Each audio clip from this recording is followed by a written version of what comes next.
Dear class, welcome back to second part of our lecture on consumer behavior. So I'll be discussing a case study of Starbucks um, about the employees' attitudes and job satisfaction regarding the Starbucks. Now that we have established a conceptual foundation, let us now move forwards towards a real world application by examining the case of Starbucks, a very popular coffee brand you all must be knowing. Starbucks provide a compelling example of how the organizations can strategically manage the employees' uh, attitude to achieve the high levels of job satisfaction. Starbucks operate in highly competitive service industry where the employee to customer interaction is central to brand experience. So, unlike the manufacturing environments where the uh, output is basically tangible, Starbucks relies on heavily emotional labor. Baristas are expected not only to prepare the beverages but also to create uh, a welcoming and personalized customer experience. This makes the employee attitude uh, particularly critical. One of the most distinctive aspects of Starbucks approach is their emphasis on treating the employees as partners. The terminology is not just merely symbolic; it reflects deeper organizational philosophy. By referring to the employees as partners, the Starbucks basically fosters the sense of ownership and belongingness, which will later on positively be influenced by the cognitive and effective components of attitudes. So, another important strategy which is employed by Starbucks is comprehensive reward system. What is that? The company offers the competitive wages and healthcare benefits and even the Starbucks options uh, options and even stock options to the employees including part-time workers. These benefits address the hygiene factors which we have discussed in our previous lecture, ensuring that the employees do not experience dissatisfaction due to their basic needs. However, the Starbucks goes beyond the hygiene factors by focusing on the motivators. The company provides the opportunities for career growth, still the development and recognition. Employees are trained extensively not only to in the sense of technical skills but also in the sense of interpersonal communication and consumer engagement. This enhances their sense of achievement and competence as well. So, contributing to the higher job satisfaction at Starbucks. One of the key elements of Starbucks success lies in the organizational culture. The company promotes inclusivity, diversity, and respect, and the employees are more and more encouraged to express their opinions and participate in high level decision making processes at the organization. This increases the autonomy and psychological empowerment, which are very critical drivers of job satisfaction. So, from the perspective of job satisfaction, the job characteristics model of Starbucks is designed in such a way that jobs are the way to enhance the meaningfulness. Baristas are not just merely performing the repetitive tasks, they are also involved in creating the customized experiences for their customers.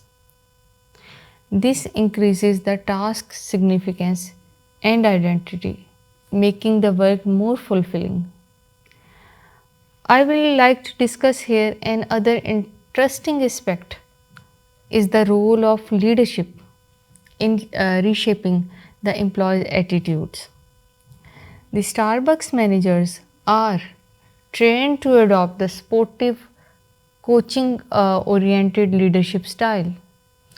Instead of experiencing the strict control, they focus on guiding and mentoring the employees. This creates a positive work environment and strengthens the emotional attachment to the organization. Now, let us critically analyze whether the Starbucks model is universally applicable and acceptable or not. So, while the company has achieved remarkable success, it operates within the specific cultural and economic context.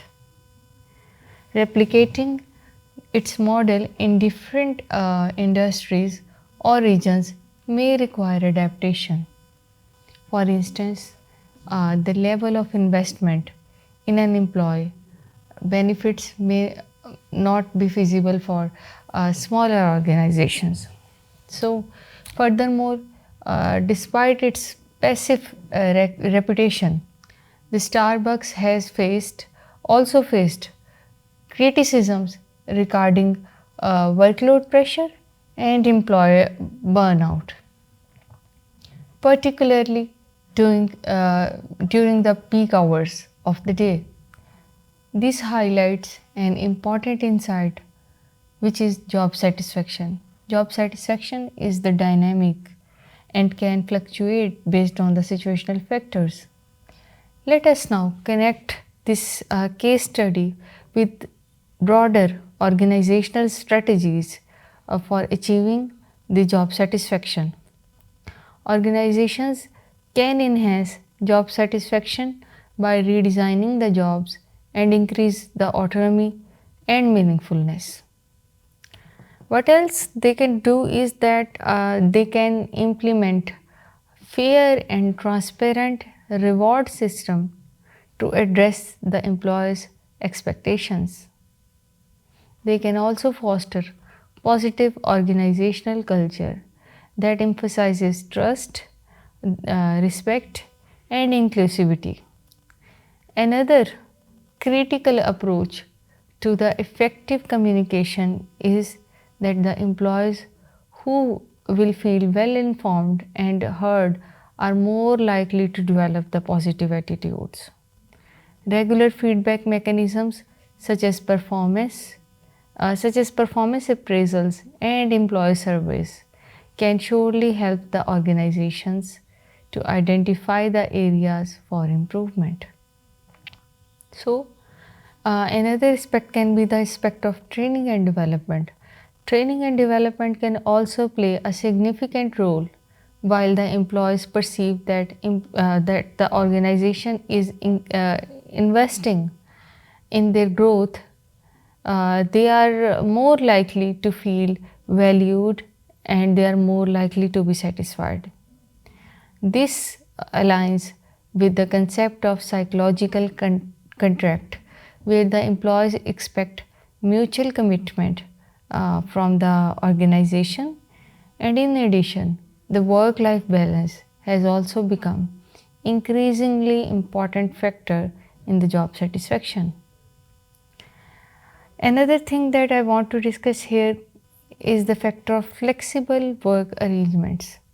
Since the flexible work arrangements and the supportive policies and willingness and the wellness programs can significantly enhance the employees' well-being. Finally, the organizations must recognize that the job satisfaction is not a one-time achievement, but is an ongoing process.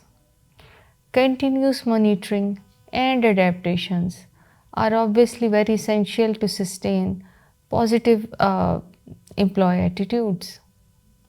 To conclude this, To conclude our second part of Starbucks case study, I must conclude that it illustrates that the job satisfaction is not driven by a single factor but by the combination of structure, psychological, and cultural elements.